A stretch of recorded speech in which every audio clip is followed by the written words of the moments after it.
Salut à tous et à toutes, j'espère que vous allez bien, c'est le Parisien de Rabat. On se retrouve aujourd'hui pour une nouvelle vidéo, on va débriefer le match Paris Saint-Germain-Rennes. Encore une défaite face à Rennes, 2-0. Moi, moi j'ai décidé, je vais vous dire la vérité. Vous avez vu, j'ai arrêté de faire des vidéos depuis quelques temps. J'ai décidé de prendre un peu de recul avec mes réactions avec ce club. Je vais pas dire avec ce club parce que ça sera toujours mon club de cœur, je me suis rendu compte que vraiment les défaites, ça m'atteignait vraiment beaucoup. Vraiment dans ma vie personnelle. Donc je me suis dit que vraiment je vais aller me détacher un petit peu parce que je veux vous poser une question à vous les vrais fans du Paris Saint-Germain. Est-ce que cette défaite vous étonne? Est-ce que cette effectif vous étonne? Est-ce que vous attendiez quelque chose? Quand on voit et qu'on est posé et qu'on voit que on commence le match avec Bernat en défenseur central droit, on voit qu'on fait rentrer Warren Zaïre-Emery en piston droit. Est-ce que ça vous étonne? Est-ce que ça vous étonne un tel scénario? On a eu une crainte, c'était qu'après le Bayern, le PSG allait s'en foutre. Et on l'a bien vu, il s'en fout. Donc dans cette vidéo, ce petit podcast, ce dont j'ai envie de parler, c'est moi les choses qui m'énervent le plus en ce moment au Paris Saint-Germain. Et on va commencer tout d'abord par les commentateurs. Les commentateurs français, j'en ai marre. J'en ai marre des commentateurs français. Qu'est-ce qu'ils ont avec Mbappé? Est-ce que Mbappé leur fait les meilleures pipes sur Terre? Moi je pense que c'est le contraire. C'est pas possible de sucer autant un joueur, je n'ai jamais vu ça de ma vie. Comment on peut autant gober les testicules d'un mec? Comment c'est possible? Après la saison qu'il est en train de nous pondre Mbappé, je vous jure que Mbappé n'est pas français. S'il n'était pas français, il était brésilien, machin chouette, ça l'incendierait. C'est une folie. À chaque fois que Mbappé vient, on lui fait une passe magnifique, il rate un ballon. Oh, le phénomène français qui rate une frappe, qui a toujours l'habitude de la mettre avec ses... Mais arrêtez. Il fait des matchs pourris. Et ça depuis très longtemps. Ça fait quand? Ça fait combien de temps qu'on n'a pas vu un match d'Mbappé abouti de A à Z?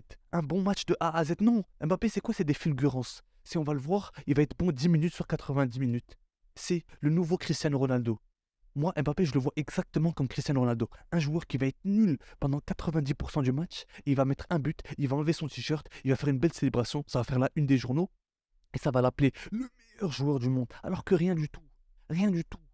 On le voit bien, il se fait pocket dès qu'on a un petit bloc bas, il se fait pocket, il se fait mettre dans la poche. Mais non, monsieur, oh là là, j'en ai marre. Vraiment, j'ai une haine contre lui, vous pouvez pas vous imaginer. Pour moi, le tournant de cette année, et vraiment le tournant du PSG, c'est le pivot gang.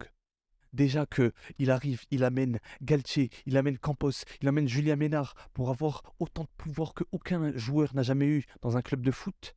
Mais là, au-delà de ça, mais c'est pas normal. C'est pas normal l'image qu'il a aux yeux des Français. Vous allez me dire, je peux pas comprendre, moi qui n'ai pas français, qui est un supporter qui suit du Maroc. Mais ce n'est pas possible d'autant de lécher les couilles de quelqu'un. Ce n'est pas normal. Je vous jure que ce n'est pas normal. Les commentateurs, Messi va venir, il va faire une erreur. Oh là là, Messi, une erreur. Verratti va venir, il va faire une erreur. Oh, Verratti. En parlant même pas de Neymar, si Neymar il fait une erreur. Mais Mbappé, jamais rien. Jamais. Toujours le phénomène, le machin, alors qu'il est nul. Il nous pond une saison de merde. Comment on peut venir et mettre l'équipe autour de cette personne? Ce n'est pas normal. Ce n'est pas normal. On met vraiment l'équipe autour d'un mec qui a quelques fulgurances pendant des matchs. Point. C'est pas un mec qui est bon tout au long d'un match. Est-ce que vous comprenez ce que je veux dire? On vient, on donne les clés du camion à un mec qui n'est là que sur la profondeur. Ça veut dire que son seul atout, c'est de courir vite, quoi. Est-ce que vous imaginez ça? On l'a bien vu dans le match. Oh, c'est quoi la stratégie du PSG? Viens, on fait un gros centre et on prie pour que Mbappé vienne et sur ces 12 frappes qu'il envoie dans le ciel, qu'il en mette une. Mais on va aller où comme ça en Ligue des Champions, les amis? On va aller où? Qu'est-ce qu'on va faire? Qu'est-ce qu'on va faire? Dites-le moi, là, entre nous. Qu'est-ce qu'on va faire? C'est pas normal. Il vient, il se reçoit 4-5 caviars de Messi. Messi fait des passes exceptionnelles. Il vient, il rate des frappes, mais c'est n'importe quoi. C'est n'importe quoi. Moi j'arrive pas à comprendre comment cette équipe est construite. Ça nous montre encore une fois vraiment que ce club est un club de pitre. Et vraiment un club de pitre. C'est quoi ce banc? Vous imaginez que Rennes a un meilleur banc que le PSG? Attends, il faut le dire avant tout. Bravo à Rennes. Et bravo à Bruno Genesio là, qui a vraiment bien joué. Comme je vous ai dit. Ce match nous prouve encore la nullité tactique de Galtier. Quand on voit en première mi-temps le trou dans notre milieu de terrain, il n'y a personne. Je sais pas ce qu'il s'est dit. Il s'est dit oui, bah, je vais prendre mes attaquants, je vais les faire fixer la défense pour créer un espace entre le milieu de la défense. Mais quand toi, t'as pas de milieu de terrain, qu'il faut avancer le ballon, cette stratégie, elle marche pas. Si ton seul plan de jeu, c'est de venir, oh, vous savez quoi? On va prier pour que Messi fasse une passe parfaite sur Mbappé et que vraiment. Et Mbappé va venir et va essayer de mettre un but. C'est pas normal. C'est pas normal. Que dire de ce club? Vraiment, que dire de ce club? Une des pires saisons sur l'ère QSI. Vraiment une des pires saisons sous l'ère QSI. J'ai jamais vu un effectif construit comme ça. Vraiment, je n'ai jamais vu un effectif construit comme ça. Avec un mec qui a un passe-droit, qui se fait appeler par le président, on prend le directeur sportif pour lui, on prend l'entraîneur pour lui, on prend le directeur du marketing pour lui, mais prends nos meufs, mais prends ce que tu veux, Mbappé. Vraiment, regardez, posez-vous 2 secondes dans cette saison. Il a eu 2-3 bons matchs, ou sinon, il est invisible, invisible. Et dans les matchs où il met des buts, c'est des buts, je vous jure, j'ai un truc que je dis toujours à mes meilleurs amis, tout le temps, quand on regarde un match du PSG, regardez Mbappé, il loupe une bouse comme d'habitude, et à la 90e minute, il va nous mettre un but, venu soit d'un penalty, soit d'une passe toute simple, soit d'un rebond, d'un n'importe quoi, il va célébrer, il va enlever son t-shirt, il va crier, ça va faire la une des journaux, ils vont dire Mbappé le sauveur. Et bien c'est ce qui se passe à chaque fois cette année, à chaque fois. Moi, je veux pas ça. Putain, mais on remplace Mbappé par Vinicius, un mec qui donne, qui a des putains de tripes. Putain, mais regardez un match, la différence d'un match entre Vinicius, Kvara, mais putain, mais regardez Kvara. Les replis défensifs, la hargne de vaincre. C'est pas normal. C'est pas normal.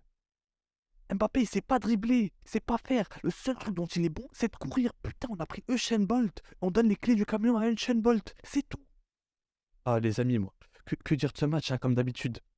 Ah, je vais arrêter. Je pense que je vais faire une vidéo sur Mbappé, vous dire à quel point je trouve que c'est un joueur surcoté, vous expliquer de A à Z pourquoi. Mais on va parler du match, hein, vite fait. Comme on l'a vu, aucune intensité. On se fait bouffer au pressing. Mais bon, j'en ai marre, hein, j'ai l'impression vraiment de répéter la même chose. Quand tu rentres et que tu vois le match avec une défense Bernat, Danilo et Bichabou, t'as même pas envie d'allumer ta télé. On commence le match avec 10 minutes pourries. Même tout le match est pourri, hein, les amis. On voit quelques fulgurances de Messi qui donne 2 ballons sublimes à Mbappé, qui Mbappé bien sûr rate et qui les met sur ce grand gardien qui est Mandanda. On a encore une fois un manque d'intensité de nos milieux de terrain. J'ai trouvé qu'on a eu beaucoup de gâchis sur les passes. On a eu beaucoup de gâchis, des passes pas appuyées, des machins. Moi aujourd'hui, je vais prendre la défense de Messi. T'es Messi, t'es là, tu viens, t'es le meilleur joueur de l'histoire. Et tu dois jouer pour quelqu'un qui rate 90% de passes que tu fais. Autour de toi, il y a des gens, tu essaies de lui faire une passe pour combiner avec, parce qu'on sait comment tu joues. On sait que tu vas faire une passe, il va demander le ballon pour après amorcer le frappe. Mais non, on n'arrive même pas à te faire une deux. C'est pas possible. C'est pas possible, je vous jure que c'est pas possible. Je sais pas comment cette saison elle va finir. Parce que je crois qu'après on joue Lyon. Et après on joue Lens, je crois. Donc il y a encore des gros morceaux qui arrivent. Si Marseille gagne, ils reviennent à 7 points. C'est-à-dire que là, on enchaîne encore 2 défaites, ils seront plus qu'à 1 point. Je sais pas si vous vous rendez compte. Bon, ben, les amis, moi, vraiment, comme vous l'entendez, je suis dépité. Je vais vous laisser. Je vous souhaite de passer une bonne soirée et prenez soin de vous et allez Paris, quoi. Allez Paris, on espère que ça ira mieux la saison prochaine avec un grand ménage. Je ferai une vidéo sur Mbappé, expliquer ce que je veux pour le Paris Saint-Germain. Je vous embrasse et passez une bonne fin de soirée.